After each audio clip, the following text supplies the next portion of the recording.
Diddly-o, diddle up and down, diddly-o, diddle up and down, diddly-o, diddle up and down, diddly-o, diddle lay down, diddly-o, diddle up and down, diddly-o, diddle up and down, diddly-o.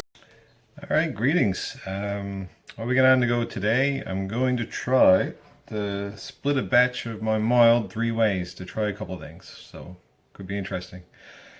I modified the recipe a little bit. I can have it for you if you want. Just contact me somehow rather than just put it out here, but it's good and I'm just working on it. Everyone seems to enjoy it. But what I'm planning on doing is I up the volume on this a bit and I adjust the recipe to account for that.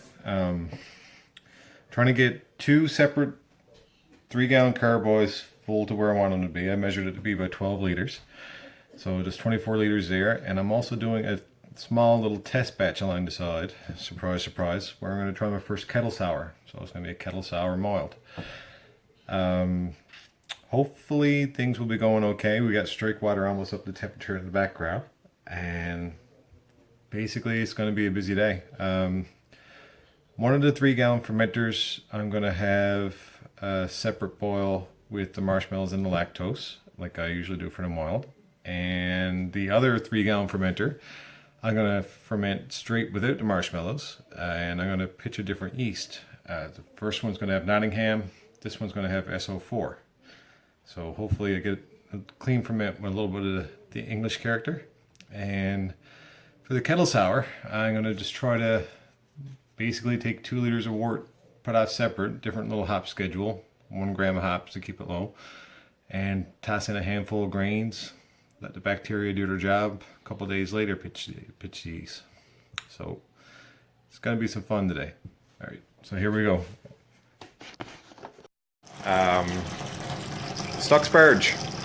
Ended up where I'm trying to do a triple batch, having to change my grain bill a little bit. And I'm not near a home brew shop, so I added 2.5 pounds of oats.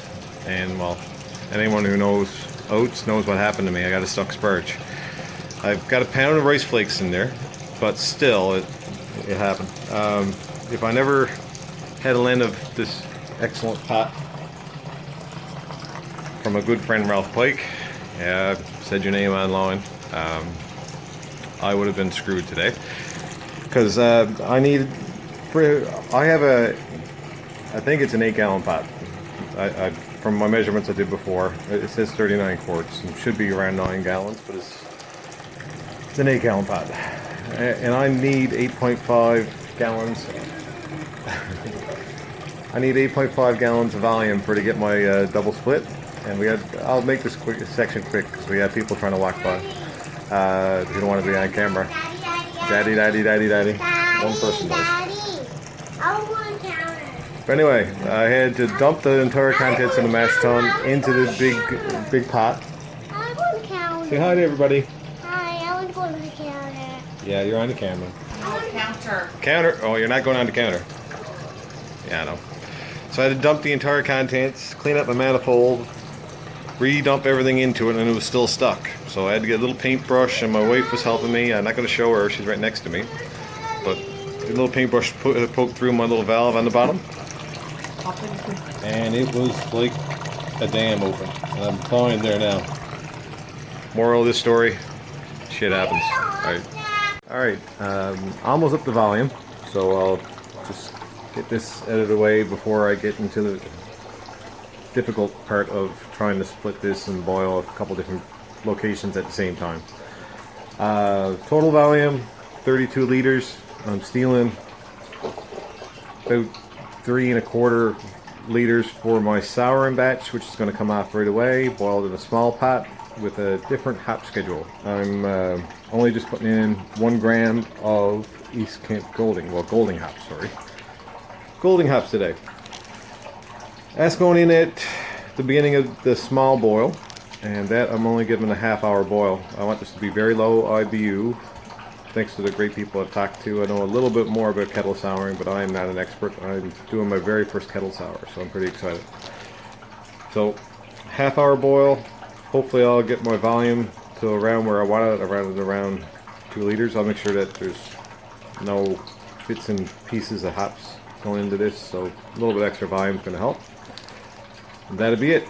That guy's going to go close to a heater, and I'm going to try to keep it around 100 degrees Fahrenheit. I know I should be going Celsius, but I do Fahrenheit for temperature. I don't know why. Yeah. The rest is going out on the same boil. Going to have a 60-minute addition of the remainder of my Golding, 27 grams, which is got to be pretty close to what I had before. And I'm going to take off, I'm going to say 13.5 liters, because I'm going to boil those 13.5 liters separate for the last half hour in here on the stove. The reason being, the other batch outside, because I'm doing most of this outside with the big pot, that's going to be getting the lactose and the marshmallows, which I put in last time. I just dropped down the lactose and the marshmallows. I might even put a little bit of artificial vanilla in this. We'll have to see. But that's going to happen later. Get to play with my new fermentation chamber. Playing with 2 different yeast. The batch with no lactose or marshmallow is going to be pitched with SO4, and the batch with the marshmallow and the lactose is going to be pitched with Nottingham, like the last time I made it. So it'll please the people that seemed to enjoy it last time, myself included. And we'll see what it's like without the marshmallows. The SO4 is supposed to give a little bit more English character than Nottingham. It's not a super bready type yeast, but it's supposed to give that character. So coming up next, I'm going out to do the boil, which everyone's seen. You might get a shot or two, but everyone knows what's happening now. You're just doing my boil, etc. Okay. Moving along. I was a bit busy there for a little bit getting the big pot set up outside, small pot inside. But right now, we have 3 liters of the collected wort being boiled here on the stove top. Just passed a hot break on it. It's kind of nice to be able to move around a little small pot, to be honest with you. Less to worry about. But what my plan is here, I haven't got a hop splitter small enough to take care of the hops, so I have a little stainless steel strainer, which luckily enough fits right on top of that pot. Got to toss these little guys in, but 1 gram of Golding is only 4.6% alpha. So this is going to be very low hop. You almost got a mess. Alright. These are great to actually have the tongs. I'm still waiting on my big pot to reach up to broil it there. There's no way it's even close yet. So I have time to get this past the hot break safely and going, and hopefully this will be done by the time I get to my split coming up. I'm going to give this a 45-minute boil with low alpha. So, in to go. See you guys soon. Oh, yeah. Shave, huh? Magics of YouTube. Alright. Things are going pretty darn good so far, knock on wood. The batch on the stove is going really well. No boilovers or mess, and steady boil. And it seems like that little strainer I used is keeping the hot material from the wort, so it should be pretty clean. Now we're almost at the hot break. And I got a lovely nice big pot to work with today. I'm gonna have to get one of these. But anyway, my hop spider seems to be okay for the depth of the wort. So I'm gonna be tossing in my 60, and then we will be moving on. May or may not get an update just for the marshmallow. Okay. Alright. You're going to have to excuse me. I'm in the middle of all this. Here we go. The small batch is ready. The big batch is out to percolating. I don't even need to look at it. Big pot. Awesome. So we're going to try to get ready for our kettle sour. Well, mini kettle sour. Let's see. As you can notice, I got a fancy little funnel here I usually keep around. Usually got 5 or 6 of these in the brew house. 5 cents. Price is right. So here we go. I've got a handful of seeds in my fancy little shotgun cup.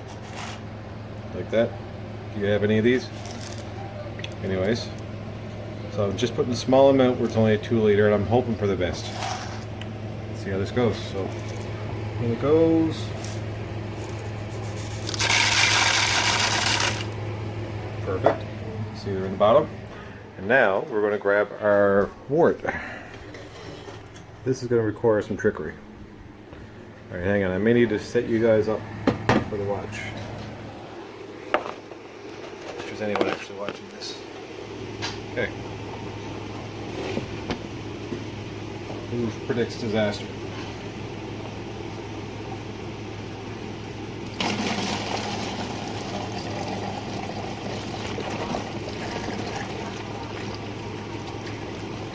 Okay, we're doing good for volume. We're almost there and I'm almost done.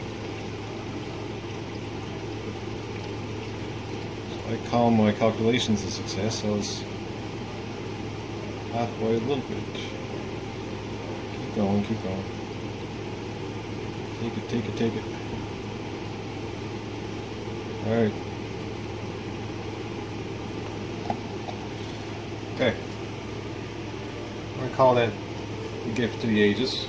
Not very much there, probably a little bit of hot matter. When that foam settles out, there should be a good volume. So what we're doing with this is we're going to be putting it somewhere warm. Hope to keep it around 100 degrees Fahrenheit for 3 days. And this is on top of the milled grain. Learning from smarter people than myself, milled grain is, they make it in a condition which kind of promotes the growth of bacteria. I really am not a scientist. I think they call it lactobacillus or something like that. I apologize to anyone who's having a migraine hearing me pronounce that right. And we're going to let those grains go and hopefully the bacteria to multiply for 2 to 3 days. And that's going to change your pH and give you your sour beer that you might want. So we're going to see what this turns out to be. I think it may be too high a gravity for what I need to, but this is only a test batch and it's a new way for me to play. So 2 liters, the final gravity after the boil on this was actually 1.05. Don't know why. Must have better efficiency than I wanted today. Go figure, right? And well, just gonna let it ride. Alright. Maybe future updates on this guy. That was anticlimactic. Just recorded that whole sequence, dumped the marshmallows in. You can just see right now, marshmallows gone bye-bye. Smelling amazing.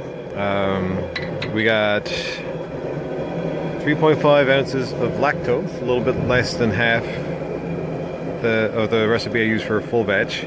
I wanted to just try to adjust it to what I figured would be a good taste. And we have the wort separated for my 3-gallon carboy. So now I'm bringing that guy inside to chill. This guy should finish off by the time I have that set up. Turn off the heat.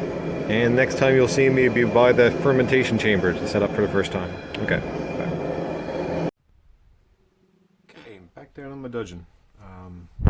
Right now I am currently raising up the temp on my firm chamber. And I have 2 harvested yeast here ready to go. The one on the right is from my good friend, Ralph Pike. Sorry for mentioning your name again.